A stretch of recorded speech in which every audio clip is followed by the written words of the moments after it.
Principaux opposants en République démocratique du Congo. Vous étiez d'ailleurs le candidat de l'opposition de la coalition Lamuka à la présidentielle du 30 décembre 2018. Vous aviez obtenu officiellement 35% des voix contre environ 38% pour Félix Tshisekedi. Près d'un an plus tard, vous vous considérez toujours comme le président élu de la RDC? Tout à fait. C'est pour cela ces qualificatifs d'opposants, je ne l'accepte pas. Les résultats ont été clairs. Les résultats fuités du serveur de la commission électorale et confirmés par la conférence épiscopale nationale du Congo. Et donc j'ai gagné cette élection présidentielle, mais M. Kabila a intimé l'ordre à la commission électorale d'en fabriquer d'autres résultats, et pour la présidentielle et pour les législatives nationales et provinciales. Donc aujourd'hui, il a toutes les institutions à lui, il fait ce qu'il veut. Donc nous continuons effectivement à dire que ce n'est pas M. Tshisekedi qui a gagné l'élection présidentielle. Vous diriez que Félix Tshisekedi, c'est un peu comme Medvedev pour Poutine, c'est-à-dire que c'est un prête-nom, c'est toujours en fait le président, l'ex-président Kabila qui tire les ficelles? Vous avez trouvé la formule, oui. C'est un faire-valoir, c'est une marionnette qui est là, qui est en train de chauffer les sièges des Kabila, et à tout moment, Kabila pourra l'éjecter et mettre quelqu'un d'autre. Pas lui, lui ne reviendra plus jamais. Mais c'est chaise éjectable, il pourra faire cette chaise musicale à tout moment. Alors on va quand même l'appeler le président Tshisekedi, puisqu'il est reconnu par la communauté internationale. Il a prononcé aujourd'hui un discours solennel face à la nation, c'était au Palais du Peuple de Kinshasa. D'abord, une ou deux questions sur ce discours. Le président Tshisekedi s'est dit favorable à une présidentielle à 2 tours pour augmenter, a-t-il dit, la légitimité de l'élu. Est-ce qu'une présidentielle à 2 tours, vous seriez d'accord?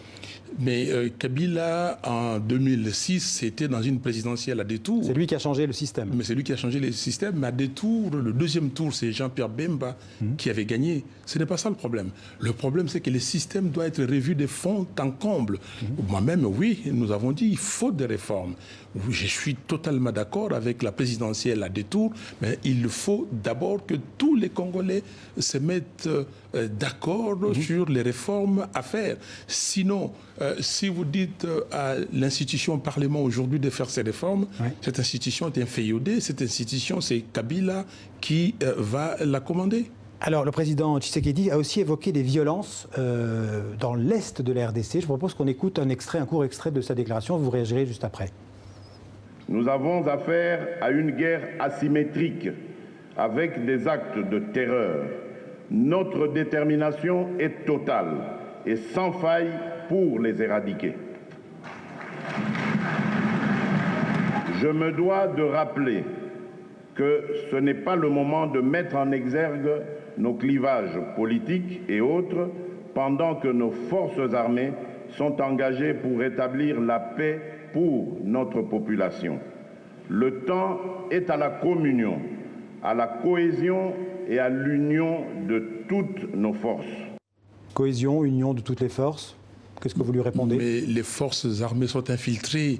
M. Tshisekedi sait bien que ces forces armées-là ne peuvent pas être efficaces parce que les généraux qui commandent ces forces armées sont des généraux qui n'obéissent pas aux ordres du pays, qui n'ont rien à voir. Ce sont des accusations évidemment assez graves que vous portez. Tout à fait, c'est très grave, mais tout le monde le sait, lui il le sait. Ces généraux obéissent à quelle puissance? Obéissent à M. Kabila, et M. Kabila lui-même obéit à d'autres forces, et tout le monde le sait.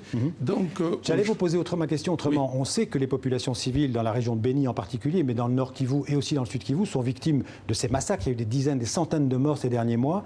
Qui a intérêt à maintenir ce climat de terreur dans cette région? Mais lisez les rapports mapping du Conseil de sécurité des Nations Unies. De 1993 à 2003, il y a eu des massacres, des atrocités, des exactions graves. Mais qui a commandité ça? Et c'est pour quel intérêt? C'est la question que je vous pose. Mais on le sait, mais le rapport est là. C'est-à-dire? C'est-à-dire qu'il y a des pays étrangers qui veulent à tout prix désarticuler les Congos pour leur intérêt. On parle des milices ougandaises, de l'ADF, par exemple? Par exemple, mais il y a d'autres. On parle des miliciens Hutus du Rwanda? Par exemple? Pas simplement, pas seulement. Il y a d'autres. Quand on vous dit qu'il y a tel groupe ou tel groupe Maïmaï qui a fait une reddition, tel groupe rebelle, mais ce ne sont pas des groupes rebelles, ce sont des militaires, des fois rwandais, et qu'on vient injecter dans l'armée congolaise. Et on parle de reddition. Est-ce que la vraie question, ce ne sont pas les richesses du sous-sol de ces régions qui intéressent les puissances? Mais tout à fait, qui intéressent les puissances. Mais donc, je crois qu'il y a des gens qui sont passés pour des agents déstabilisateurs pour désarticuler les Congos.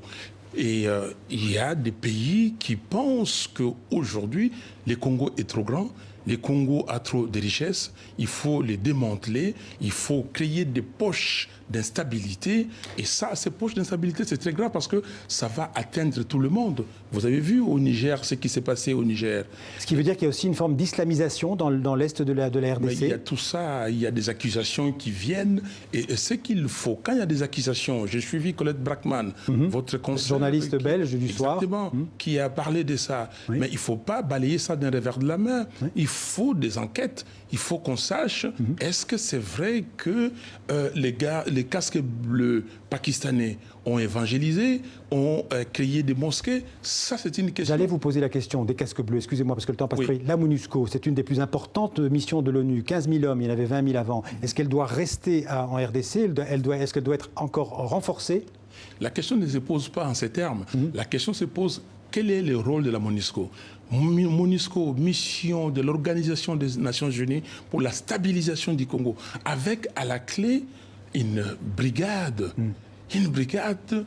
pour protéger les populations. Donc elle n'a pas les moyens de sa mission? Mais 17 000 hommes, on a commencé par 22 000 hommes. Comment on peut dire qu'elle n'a pas de moyens? Elle doit avoir des moyens, elle doit travailler. Le peuple congolais, le peuple de Beni, de Butembo, du Nord Kivu, du Sud Kivu, ne demande qu'à être protégé. La MONUSCO a réduit ses effectifs ailleurs pour le mettre à l'est du pays. Et nous demandons à la MONUSCO de faire le travail pour lequel elle a été créée. Un dernier mot, Martin Fayulu, très court. Est-ce que vous réclamez encore une nouvelle élection, une élection anticipée en RDC? Tout à fait. C'est la proposition de sortie des crises que j'ai mise sur la table pour la vérité des urnes par les élections anticipées. Merci beaucoup, Martin Fayulu, d'être venu parler de la situation dans votre pays, la RDC, donc sur TV5 Monde. Merci beaucoup. C'est moi